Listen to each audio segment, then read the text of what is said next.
우리 인간이 우리 생각에 대해서 사실 잘 모릅니다. 그런데 우리는 늘 생각이란 걸 하고 살아가니까 마치 우리가 우리 생각에 대해서 잘 알고 있고 우리 생각을 잘 쓰고 있다고 생각을 하지만, 자, 새로운 DSLR이나 아니면 뭐 새로운 전자제품 혹은 스마트폰 처음에 사시면요, 뭐가 같이 동봉되어 오죠? 설명서가 동봉되어 옵니다. 그리고 잘 모를 때는 그 설명서를 좀 읽어보시기도 하죠. 그런데 우리가 우리의 생각에 대한 사용 설명서를 한 번도 안 읽어봤다는 거예요. 저는 오늘 우리 생각 사용의 설명서 중에 자세히 읽어보면 야, 이런 걸 몰랐네 라고 하시는 세 가지 측면을 오늘 말씀을 드려봄으로 인해서 우리의 착각, 그다음에 우리의 생각의 함정, 이런 것들을 잘 메워나가고 좋은 방향으로 쓰기 위한 이야기들을 해드리려고 합니다. 어쨌든 오늘 강연을 통해서 사실은 우리 철수아 형들에게 이것이 해답이다라고 말씀은 못 드리지만 가장 최선의 해답을 찾을 수 있는 방법은 찾지 않을까 이렇게 생각을 해보는데, 이런 얘기 가끔 친구분들이랑 하실 거예요. 야, 내가 살아봤더니 사람 안 변해. 이 얘기 많이 하시죠. 이게 한 20년에서 25년 정도 사람을 겪어봐야 하시는 얘기 같아요. 초등학교 2학년짜리 아이가 자기 옆에 친구한테 야, 내가 살아봤더니 사람 안 변해. 그럼 아마 뒤에 계신 어른들이 이럴 거예요. 너 얼마나 살았다고 그런 얘기를 하느냐. 자, 사람을 왜 안 변한다라고 우리가 얘기를 하느냐? 이거 사실일까요? 상당 부분 사실이에요. 상당 부분. 제가 잘 아는 선배 심리학자 한 분은 저한테 심지어 이렇게 얘기하셨어요. 심리학의 업적을 딱 한 줄만 남긴다면 자기는 이거 남기겠대요. 사람 절대 안 변한다. 네. 그 심리학자가 누구냐면 아마 잘 아실 거예요. 문화심리학자로 유명하신 머리 좀 뽀글뽀글한 그 헤어스타일 가지신 김정훈 박사라고 계세요. 네, 잘 아시죠? 네. 나는 아내와의 결혼을 후회한다. 요 책 쓰고 후회한 사람입니다.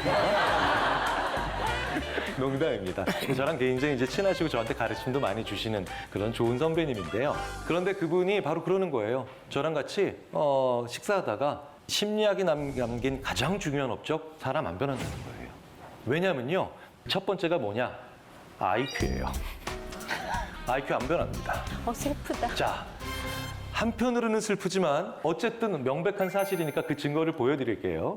25살 넘으신 분 중에요, 최근 3년 이내에 IQ 검사 받아보신 분 손 들어주십시오. 한 분도 안 계시네요. 자, 좋습니다. 이게 그 증거예요.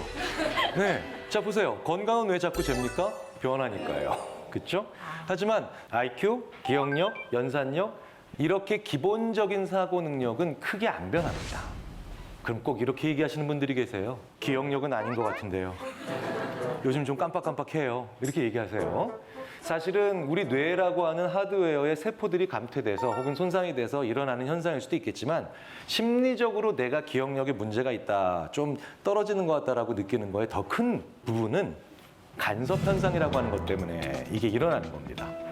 쉽게 말씀드리자면요, 머리에 든 게 많으신 거예요. 어떤 게? 비슷한 게. 머리에 비슷한 게 많아지면요, 무언가를 꺼내려고 할 때 비슷한 여러 가지 것들이 서로 내가 나갈 거야, 너 나가지 마, 내가 나갈 거야 라고 서로 막 밀치고 서로 간섭합니다. 그래서 아무도 못 나가는 거예요. 그렇게 일어나는 게 간섭 현상인데, 한번 예를 들어 보겠습니다. 담임 선생님을 처음 하시는 교사께서는 자기 제자 중에 영희가 한 명이에요. 자, 그런데 담임을 한 30년쯤 하신 선생님께서는 자기 제자들 중에 영희가 한 60명쯤 돼요. 그런데 어느 날 교무실에서 잠시 쉬고 계신데요, 모르는 전화가 딱 왔는데 받아보니까 너무나도 반갑게 선생님, 저 영희예요. 그러면요, 이 선생님의 머릿속에서는 무려 60명의 영희가 전부 다 뭐라 그럽니까? 내가 나갈 거야, 내가 나갈 거야, 내가 나갈 거야. 이러다 아무도 못 나가는 거예요. 이게 건망증이에요. 이게 건망증. 자, 그러니까 70세나 80세가 됐는데도 나는 기억에 아무런 문제가 없어 라고 얘기하시는 분들은요, 머리에 든 게 없는 분들이 가르치는 거예요. 물론 다 그런 건 아니겠죠. 자, 그러니까 어쨌든 IQ, 기억력, 연산력, 이거 크게 잘 안 변합니다. 두 번째, 뭐가 잘 안 변하느냐? 아까 말씀드렸죠. 성격이 진짜 안 변합니다. 성격 잘 안 변해요. 초등학교 나오신 분들도 계시고 국민학교 나온 분들도 계실 겁니다. 그 시절로 한번 쑥 기억을 더듬으셔서 내 친구 중에 가장 융통성 없고 가장 꽉 막혔던 친구분들 한번 떠올려 보세요. 그리고 한번 오래 가기 전에 연락해서 만나보십시오. 지금 만나시면요, 그분들은요, 더 융통성 없어요. 격창호돼 있습니다. 중학교나 고등학교 다니셨을 때 내 친구 중에 제일 잔머리 많이 굴리고요. 그 다음에 일확천금 좋아했던 친구분들 한번 떠올려 보세요. 그분들은 지금 연락해서 만나시려고 하면요, 연락이 잘 안 돼요. 사람 잘 안 변합니다. 왜냐하면 이 두 가지는요, 상당 부분을 우리의 부모님한테 받아서 태어나요. 즉 유전적인 영향이 강하다는 거죠. 실제로 행복을 연구하는 심리학자들 중에 꽤 많은 분들이 행복한 사람들은 타고난다는 이야기까지 합니다. 좀 슬프시죠? 우리 몸 안에요, 5AH라고 하는 유전자의 돌연변이가 있어요. 그런데 이게 아난다마이드라고 하는 신경전달 물질의 생성과 관련있습니다. 원래 5AH는 아난다마이드를 억제하는 거였거든요.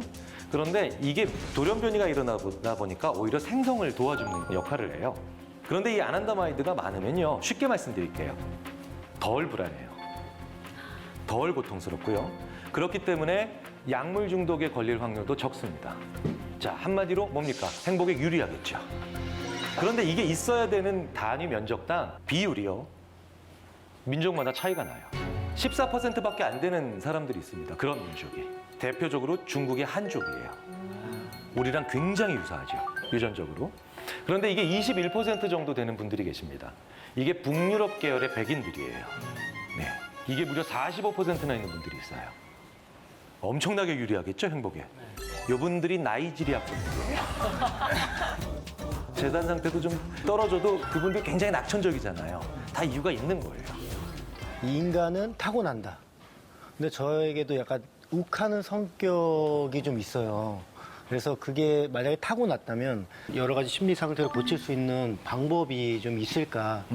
욱하다는 건 화난다는 거잖아요. 심지어는 경로, 분노, 화 이런 거 있죠. 그렇죠. 네. 여전히 마찬가지로 못 바꾸는 성격에 도전하시는 거죠. 힘들어요. 네. 차라리 아주 간단한 행동 강령 하나를 실천하시는 게 더 낫습니다. 그럼으로 인해서 내가 그 화를 좀 더 진정시킬 수 있는 상황으로 나를 넣어주는 거죠. 도망가세요. 아, 피하셔야 돼요. 자리를 피해라. 욱 하고 입에서 뭐가 나오기 전에 그 자리를 피하셔서 1분 혹은 3분 동안만 다른 데 가 계시다가 다시 돌아보십시오. 그러면 어떻게든 호흡은 진정되고 그 다음에 그 흥분성은 약간 가라앉는데 그 다음에 오면 파국은 면할 수 있다고 얘기를 하거든요. 그래서 우리 심리학자들이요, 이런 능력과 성격을 묶어서 기질이라고 합니다. 이 기질을 주로 누가? 부모님한테 물려받는 거죠. 이거 잘 안 바뀝니다. 그런데 재밌게도 이 기질보다도 더 나중에 만들어지고 그리고 더 쉽게 변할 수 있는데 그것으로 인해서 사람들은 더 큰 차이를 보입니다. 관점과 자세죠. 이건 쉽게 우리가 한 번씩 건드려 볼 수 있고 작은 변화로도 큰 차이 만들어낼 수 있습니다. 그리고 더 중요한 건 그 사람의 창의성, 리더십, 통찰력 이런 훨씬 더 크고 복합적인 능력은 성격보다는 관점에 더 관계가 많습니다. 하나만 예를 들어보겠습니다. 편의상 가운데 걸 DAX, DAX, DAX라고 부릅니다. 자, 그렇다면 어느 게 더 A와 B 중에 더 DAX에 가까울까요? 조사를 해보겠습니다. 뭐 이건 정답이 있는 건 아니니까요. 벌써부터 경계하지 마십시오. 심리학자들이 뭘 여쭤보면 항상 이렇게 경계를 하시는데 네, 그럴 필요 조금도 없습니다. 자, A와 B가 있을 때 나는 A가 더 DAX에 가깝다라고 생각하시는 분들은 손 들어주시죠. 네, 굉장히 많이 드십니다. 네, 나는 B가 더 DAX에 가깝다라고 생각하시는 분은 손 들어주십시오. 네, 좀 줄어들었죠? 그러니까 한 7대3 정도로 우리나라에서는 이게 다수가 A인 거예요. 이걸 영국의 런던이나 미국의 워싱턴에서 길을 막고 그분들한테 물어보면 80%가 저 B인 파란색 원통형이 DAX에 가깝다라고 얘기를 합니다. 큰 차이죠. 여기선 3대7로 나오는데 그쪽에서는 오히려 8대2로 이렇게 나오니까요. 이거 성격과 그 다음에 능력으로 구분 못하겠죠. 한국 사람들이 경우에 따라서는 90% 가까운 사람들이 저 A가 오른쪽에 있는 것이 DAX에 가깝다라고 얘기하는 걸 보면 서양인들이 놀랍니다. 리얼리? 정말? 특이하네? 의아해요. 저 사람들 되게 우리랑 다르네? 이렇게 얘기합니다. 왜 이러느냐? 성격과 능력 때문이 아니라 관점 때문이죠. 우리나라 사람들은 본질주의적 관점을 더 많이 가지고 있습니다. 근본이 어디냐는 거죠. 같은 성씨일 가능성이 큽니다. 그럼에도 불구하고 우리나라에서 B를 선택하셨던 30%의 분들은 뭔가 좀 역할적이고 기능주의적 관점이 강하신 거예요.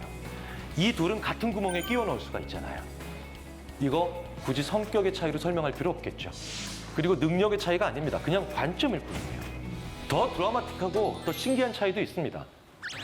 여기 지금 원숭이, 바나나, 펜더검이 있어요. 원숭이, 바나나, 펜더검이 있는데 자, 이 셋 중에 2개를 묶으신다면 나는 원숭이와 펜더검을 묶겠다. 한번 손 들어주시죠.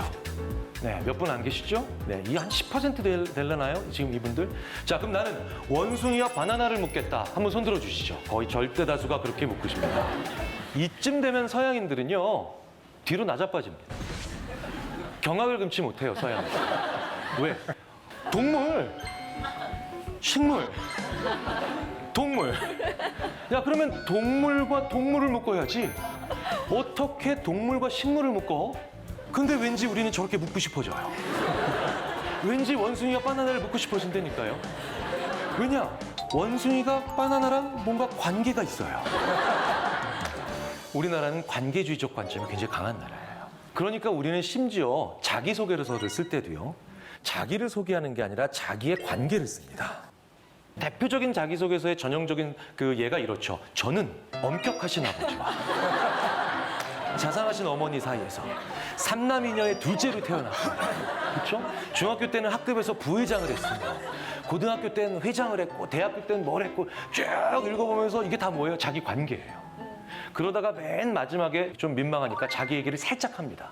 저는 소극적이지만 맡은 바 일은 적극적으로 합니다. 뭐 이런 식으로 얘기하고 끝나요.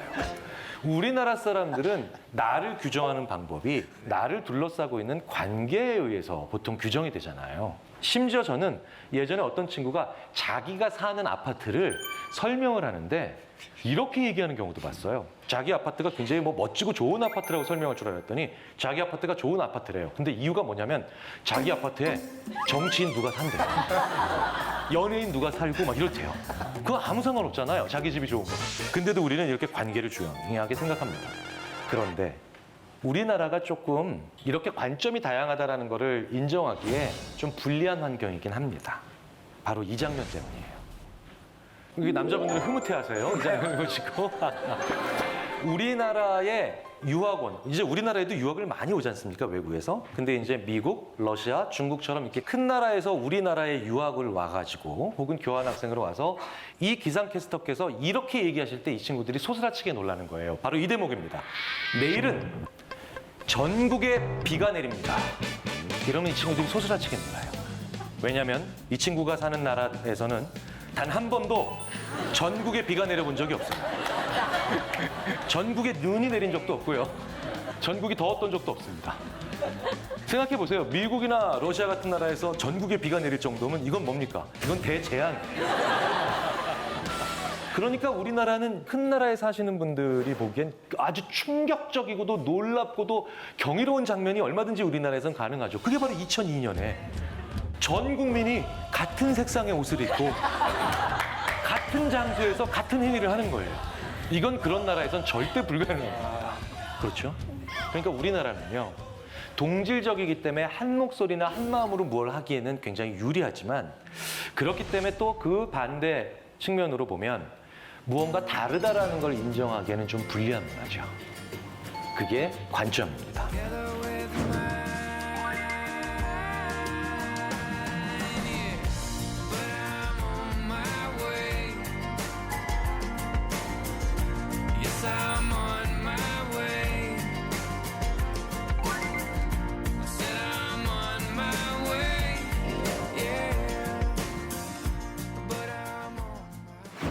자, 그렇다면 이거를 한번 어떻게 하면 우리가 풀어나가보고 고쳐보고 우리의 장점은 살리고 단점은 보완할 수 있느냐? 연습 많이 하면 되느냐? 공부 많이 하면 되느냐? 사실 그것만 갖고는 안 됩니다. 왜냐하면 20세기에 우리 인류가 선택했던 무언가 공부가 노력이 중요하다라고 하는 그 측면이 사실은 좀 한계가 있거든요. 지금도 여전히 마찬가지지만요. 20세기와 21세기 대학 교육의 최고의 가치는 전문 인재 양성입니다. 근데 전문가는 어떻게 만들어지느냐? 연습 많이 시키면 됩니다. 그리고 훈련 많이 시키면 되고요. 그러면 이 친구들이 노련하고 익숙해집니다. 머리가 저렇게 고밀도 직접 회로가 만들어지죠. 그렇게 돼서 우리는 굉장히 많은 경우에 특정한 어떤 것에 익숙해지면서 빨리 답을 찾을 수 있고 쉽게 그 대답을 이야기할 수 있게 됩니다. 자, 그런데 이게 관점이 나아지는 것, 이것과는 큰 상관없고요. 그리고 우리가 좀 더 지혜로워지고 좋은 생각을 하는 것과는 분명히 큰 차이가 있습니다. 왜냐? 연습을 많이 하고 무언가에 익숙해지고 노련해지고 친숙해진다는 게 사람을 더 똑똑하고 지혜롭게 만든다는 것과는 무관하거든요. 그걸 밝혀주는 아주 재밌는 연구가 있습니다. 카드의 한 면에 모음이 있어요. 그럼 그 뒷면에는 무조건 홀수여야 돼요. 이런 규칙이 있어요. 자, 그럼 여기 4장의 카드가 있습니다.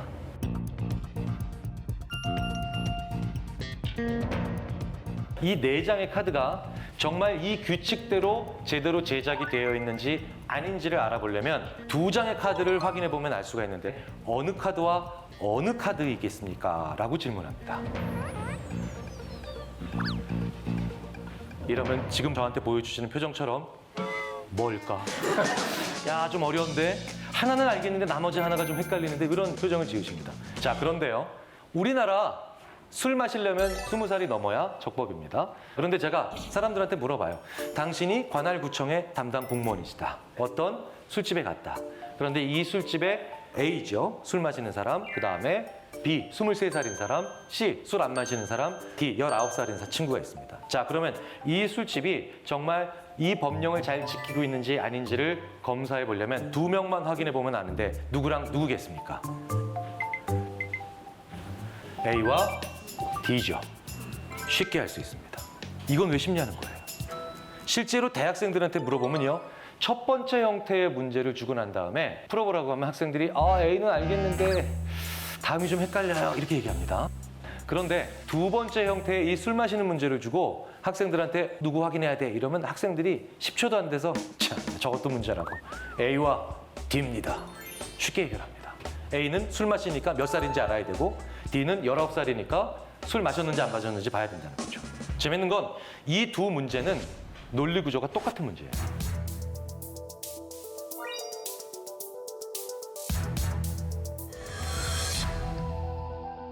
논리 구조가 완전히 똑같은 문제인데 첫 번째 문제는 대학생들이 잘 못 풀죠. 근데 2번째 문제는 대학생들이 잘 풉니다.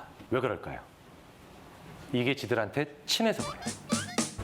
그렇기 때문에 무언가에 익숙하고 친숙해진다는 건 머리를 더 논리적으로 만드는 게 아니라는 거죠. 어떤 얘기겠습니까? 자기가 친한 것에 대해서 좀 더 빨리 대답할 수 있게 만든다는 것뿐입니다.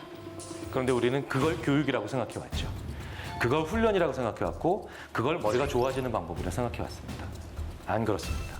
실제로 우리가 무언가에 익숙해지고 친숙해지면서 오히려 더 바보스럽게, 오히려 더 고집스럽게, 오히려 더 끈질기게 오답에 빨리 도달하게 되는 경우는 굉장히 많습니다. 자, 제가 한번 여쭤볼게요, 노유민 씨. 영어에서 T로 시작하는 단어가 더 많을까요? K로 시작하는 단어가 더 많을까요? 그냥 떠오르시는 대로 대답해 주시면 됩니다. 저는 K요. K요. 자, K라고 생각하시는 분 손 들어주시죠. 코리아. 몇 분 안 계세요? 자, T로 시작하는 단어. 네. T로 시작하는 단어가 더 많다고 훨씬 더 많은 분들이 대답하셨어요. 왜 이런 줄 아세요? 영어에 익숙한 분들일수록 T로 시작하는 단어가 더 많다라고 대답하세요. 왜? 자기 머릿속에 T로 시작하는 단어가 많거든요. 자, 심지어는 영어에서 ing로 끝나는 단어가 더 많니? 빈칸엔 빈칸으로 끝나는 단어가 더 많니? 이렇게 물어봐도 ing로 끝나는 단어가 더 많다라고 하는 말도 안 되는 오답이 나옵니다. 후자가 전자를 포함하죠. 자, 이게 감이 빨리 오셔야 돼요.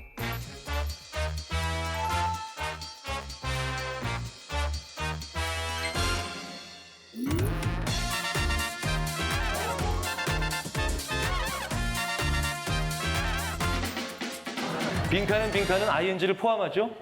그런데도 ing로 끝나는 단어가 더 많다라고 하는 말도 안 되는 오답이 나옵니다. 왜? 첫 번째 것들이 전부 다 내 머릿속에서 친숙해요. 익숙한 겁니다. 우리 인간은 무엇이든 내 머릿속에서 그게 익숙하면 그게 정답이에요. 그렇기 때문에 우리는 익숙하다라고 하는 것과 정답이라고 하는 것을 구분을 하기가 대단히 어렵습니다. 우리는 무엇이든 익숙하다라고 하면 그게 내 머릿속에서 떠오를 때 웬만하면 안 버리려고 하는 독특한 특징을 가지고 있죠.